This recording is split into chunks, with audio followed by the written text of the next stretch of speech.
Should you upgrade to one of the new iPhone 17 models or the iPhone Air? I mean, this is the question so many of you are asking. And in this video, I'd like to clarify my point of view, how I see this. When should you upgrade, at which model? And also I'd like to briefly go through all the new iPhones and tell you about some of the main and most important features of every iPhone. Let's start with the iPhone 17. From the outside, the iPhone 17 looks a lot like the iPhone 16. No major changes, we would say. But I think you're really wrong about that and you shouldn't underestimate this device. So the iPhone 17 now has a 6.3-inch display, and yes, for the first time ever, with pride and joy, we can say we have a promotion on the base model iPhone. The iPhone 17 now has a refresh rate of 120 Hertz, which is absolutely amazing. This was exclusive to the Pro models before, but we now have this on this device as well. We have Ceramic Shield 2, so second generation Ceramic Shield for better scratch and drop resistance. Then on the back we have a Fusion camera, 48 megapixels, an amazing camera. And then going to the front, we now get a 18 megapixel front facing center stage camera, and this thing is absolutely amazing. There's this new AI feature which allows you to hold your iPhone in portrait mode to take a selfie, and then automatically recognizes when there are more people in the background and then adjusts the crop so you can shoot both portrait and horizontal at the same time. Next, it comes with the A19 chip, extremely powerful and a massive upgrade compared to the iPhone 16's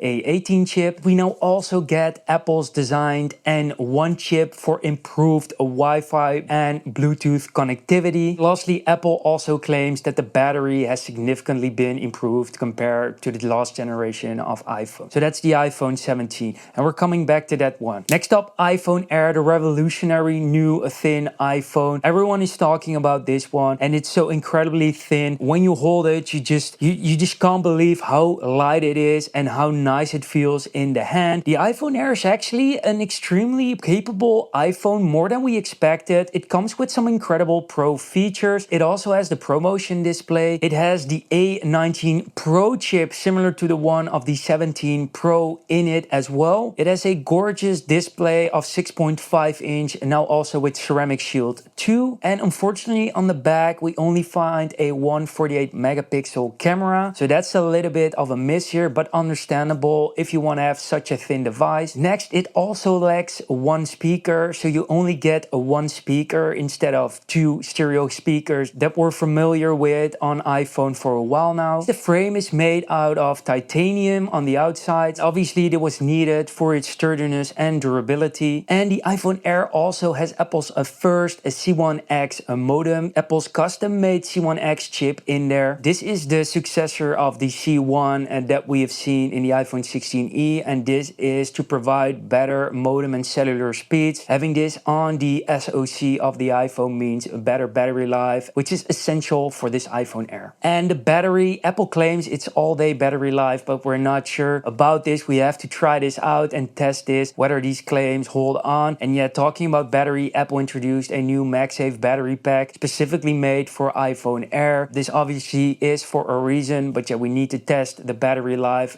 Stay tuned and make sure to follow me for that one. That's iPhone Air, the thinnest iPhone ever made, with some incredible Pro capabilities, but obviously some compromises had to be made in order to create such an incredible thin device. Up next, the iPhone 17 Pro and 17 Pro Max, Apple's most capable and most powerful devices yet. Now coming with this gorgeous new design on the back. If we look at the camera, we have this new plateau. Apple calls this their plateau on the back. We need to briefly cover the colors. We have a new cosmic orange and a deep blue finish. Absolutely striking colors, especially the cosmic orange one. And what's funny is that Apple went back to aluminum. So yeah, we had titanium on the iPhone 15 Pro and the iPhone 16 Pro, and Apple went now back to aluminum on this design. The two main reasons from what I've heard is that aluminum spreads the heat better, so that was one reason. And the second reason was that for this awesome new coating, aluminum was the better choice. And just talking about this design on the back, there's a reason that this plateau on top is there. A lot of the components have been pushed into it, which means there's more space on the bottom for the battery. So the iPhone 17 Pro Max has the biggest battery ever on an iPhone. So yeah, I'm really curious about the stats and how long it will robust. And talking about the battery and performance, we have the A19 Pro chip in the 17 Pro and 17 Pro Max. And with this improved chip, we now also have a vapor cooling technology, which allows for better heat distribution inside of the iPhone. And what this basically does is that it's close to the chip, close to the A19 Pro, and when it heats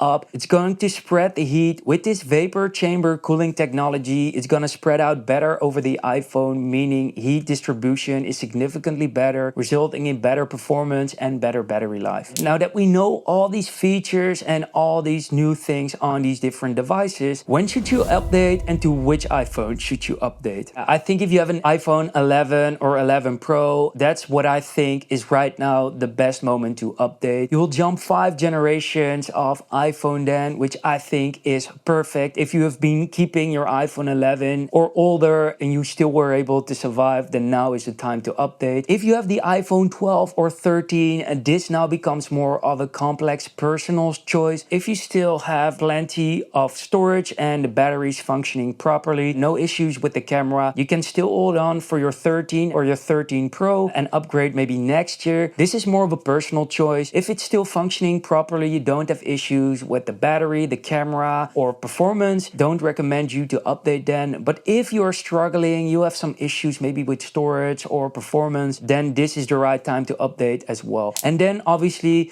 the question, to which model should you update? The iPhone 17 now starts at $799, and I think this is the best price to value ratio. If you really want to have the best bang for your buck, then go for the 17 now with ProMotion, 6.3-inch display, 48 megapixel fusion camera on the back, ceramic shield 2, an incredible device. I think this is going to be one of the best selling iPhones this year for Apple. It just brings the best value if you ask me, if you just look at the whole lineup this year. And then the iPhone Air, why should you update to this device? Yeah, the iPhone Air is Apple's thinnest iPhone ever. It's finally a fresh and revolutionary new device, and I hope that Apple will continue this trend of creating thinner devices without any compromise. And I think the iPhone Air comes really close. If you really value portability and sleek design, go for the iPhone Air. Comes in at $999 US.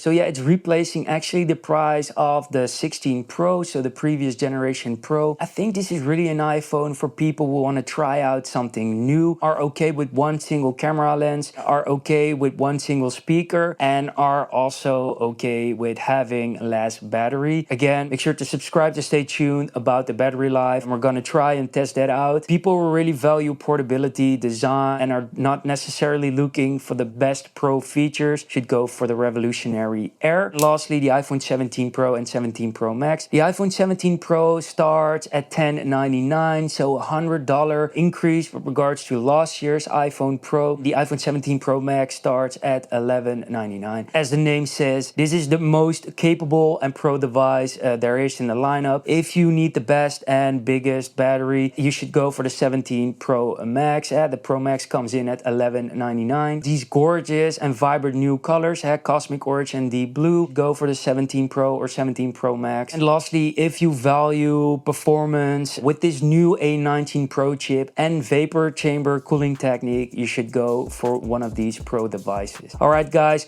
I hope this was helpful. See you in the next one. Peace.